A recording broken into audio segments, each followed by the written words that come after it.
Hindi, sa mga hindi nakakaalam, si Ate Rhea, ang nickname niya ay Miss Sassy.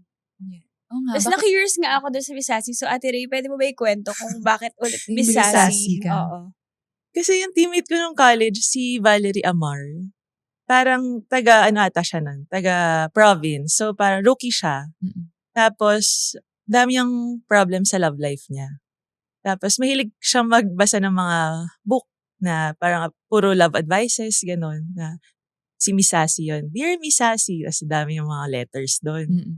Tapos, nung time na yun, sabi niya sa akin, Ate Rhea, kasi may problem nga doon sila ng boyfriend. Ano masabi mo? Parang ano dapat gawin ko? Tapos parang joke ko lang siya nun. Sabi ko, umuwi ka na lang tapos magtanim ka ng kamote. Sabi ko, so joke ko lang naman siya. Tapos sabi niya, ay, grabe naman to. Ganun niya. Si Miss Sassy talaga. Grabe yung mga advices. Ewan ko, yung sa Miss Sassy ba na book, maayos ba yung mga Pero parang advice o ganun baka joke din. Oo. So, Pero parang- kilala mo na kung sino si Miss Sassy nung Hindi. sinabi niya yun? Hindi rin. Ay, hindi rin. Pinakita niya na lang sa akin nung Miss Sassy ka na Miss Sassy. Sino ba yan? Sabi ko. Hanggang sa gumaya na yung mga teammates ko, coaches ko. Tapos kahit saan ako napunta na team. Pero sa UST talaga siya next. Ikaw, Lau, meron ka bang na-consider na friend din? Na kilalang kilala ka? Si Mafe. Ay. Si Wow. Sister. Oo. Si Sister. Oo. Kasi hindi siya sa mga like kila Lee, kila Mitch, siya ang hindi ko expected na magiging kaklose. Kasi nung bago din siya, hindi rin kami nagpapansinan.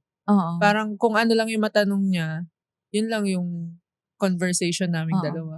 Pero hindi ko expect na sobrang daldal pala nito. Grabe pala yung mga chika nito.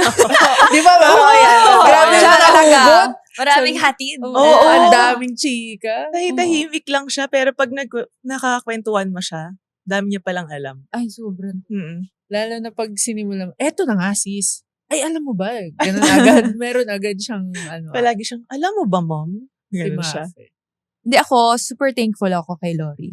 Wow. Baka magkaiyakan tayo sa Dear Miss Sassy. Hindi, sobrang thankful ako kay Lori kasi, di ba nga, medyo hindi naging maganda yung experience niya. Wala din akong idea. Kasi sobrang stress niya talaga. I mean, nung College. college siya, Oo. oo. Mm. Tapos, meron man siya naging friend. Pero I think, mas parang ikaw yung, siguro kasi teammate ko kayo parehas.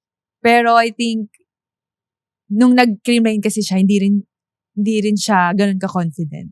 Kasi wala naman siyang may kabat siya, pero hindi, I mean, iba pa rin kunyari talagang kilala mo, ganyan.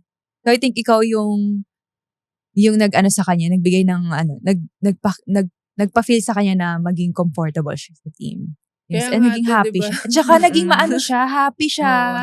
Naging maingay din siya. Kaya sobrang thank you ko sa'yo. Kaya nga nung Kay nag-message Ate siya. Rhea din. Ay, oo, kay Ate Rhea. Oo naman. Kasi nga Oo, Oo, sobra. kasi homesick siya kanya rin nasa condo siya. Tapos, Totoo? malalaman ko na nagkakasama kayo. Sabi ko, I mean, na Kayo yung kasama gumagaan niya. yung feeling Oo, ko kasi lagi. kayo yung kasama niya. Tapos nag-message nga sa kanya, di ba? Naiiyak ako. Sabi ko, muna yung pabasa sa akin. Naiiyak. Ay, si Lori umiiyak sa Oo. training, guys. Nung time na nag-decide na si Mafe na ayaw na niyang Maglaro. Nag-text siya sa mga ibang tao sa team namin. Tapos isa doon si Lori. Oo. Nag-personal message siya. Tapos umiiyak siya. Oo. Ang aga-aga. Sad girl talaga. First day of training natin. Kasi hindi niya agad sinabi, di ba, na Oo. hindi na siya magre-ready. Kasi kinukulit ko siya last time. Sabi ko, sis, anong balita? Ang reply niya lang ate, secret or isisin ka lang niya.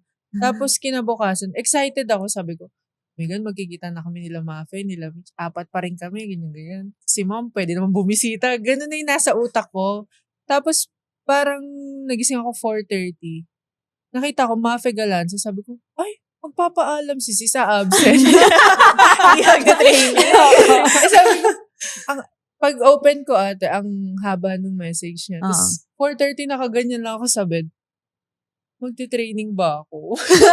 Ganon. Tapos hanggang pagpunta ka ng training. Di ba usual ate, paglabas mo ng elevator, si Mafe agad yung makikita mo. Oo.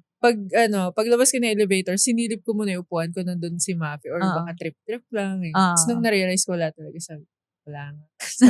Sobrang lungkot. Kasi si Ate Lady, pag tinanong ka niya na, okay ka lang? Parang, okay lang ba ako? Yun, naiyak. Hindi, Yaka tsaka talaga. nagsabay-sabay Oo kasi. nga. Oo, nagsabay-sabay. Tsaka wala din kasi si Mitch noon. Noong Oo, time ayan. na yun. Iniwan niyo Kaya, Iniwan niyo si Lori. Si Lina lang, i-Englishin ka si ni Lina Lee. mahirap kausap si Lian. Ayan, dahil napag-usapan na natin ang mga goodbyes. Ayan. Isa naman sa pasabog ni Ate Rhea, yun talagang nag-post siya this Oo. year, di ba, ng kanyang retirement. Oo. At hindi naman natin maikakaila ang impact sa volleyball. So, kung babalikan mo ang iyong journey, Ate Rhea, paano mo siya ikukwento sa isang batang atleta? Hirap naman yung tanong mo. Ayan. Pang Miss Universe. Pang Miss Universe. Oo. Avoid. Si volleyball talaga yung parang nag-ano sa akin, paano ba? Nag-mold sa akin as a person. Tapos, naiiyak. Si volleyball yung tumulong para, May tissue. hindi, parang para makapag-aral. Yes. Tapos, yung mga opportunity sa mundo ng volleyball, parang sobrang dami pala. Hmm. And parang hindi siya madali. Kasi Yes. homesick, high school. Naiyak ako.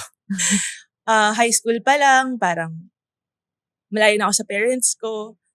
Pero parang dahil sa volleyball, mas na-appreciate yung family ko. Parang dun ko na-feel na takot kasi ako sa mommy ko before. Kasi, yun nga, normal na, typical na nanay na papagalitan ka pag di maayos yung gamit mo, tapos tagal-tagal mong mag-ayos, diba? Sa morning, hirap bumangon. Tapos parang na-realize ko nung di ko na siya kasama.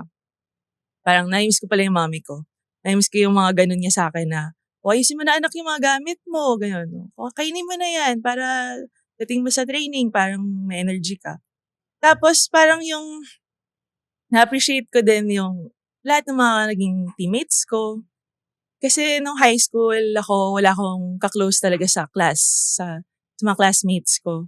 Kasi palagi ko nilolook forward na magte-training ako. Kasi teammates ko yung parang kasama ko na sila, masaya na ulit ako. Kasi magte-training na ulit ako. Tapos, nagkaroon lang ako siguro ng mga friends nung college ako. Masabi ko na, ito, kaibigan ko talaga itong classmate ko. Ito, hindi lang dahil sa volleyball. So, yung mga teammates ko kasi parang kinonsider ko na as mga kapatid ko. Kaya every time nalilipat ako ng team, parang hirap magpaalam. Tapos yung way ko parang di na ako magpaparamdam para yung unti-untiin ko yung sarili ko na ma-detach sa kanila. Kasi ang hirap parang, pero kung isipin mo, kung hindi ka alis sa team or kung wala kang makikilala na ibang coaches, parang hindi ka mag-grow sa volleyball. Hanggang sa parang na-realize ko, diba, nag-stop ako maglaro tapos bumalik. Parang doon ko ulit na feel na, kaya ko pala love si volleyball. Ganito pala yung feeling kapag naglalaro. Ganito pala yung feeling na kapag mahal mo yung ginagawa mo, masaya ka lang kahit na nahihirapan ka. So, parang nag-decide ako na, yun na, mag-retire na. Siguro, time na rin na itry ko yung ibang bagay outside volleyball. Kasi sabi nga ng kuya ko, ang volleyball naman, basta love mo, hindi naman siya nawawala. Nandyan lang siya. Na pwede mo siyang balikan anytime. Basta fit ka, tsaka syempre kung kaya ko pa talaga na at least next time siguro kasama ko na yung anak ko na Panginoon namin kapatid. na yun na yung gusto ko talaga na mangyari. And yun nga, matry naman yung ibang bag. Grabe! Nabitin na naman tayo sa kwento ngayon! Kung gusto mo pa ng dagdag kwento, huwag mag-alala! Pag may time, kita tayo ulit sa susunod na episode. Grab a spot. Relax lang. At makitambay sa kwentuhan namin. Walang pressure. Chill lang.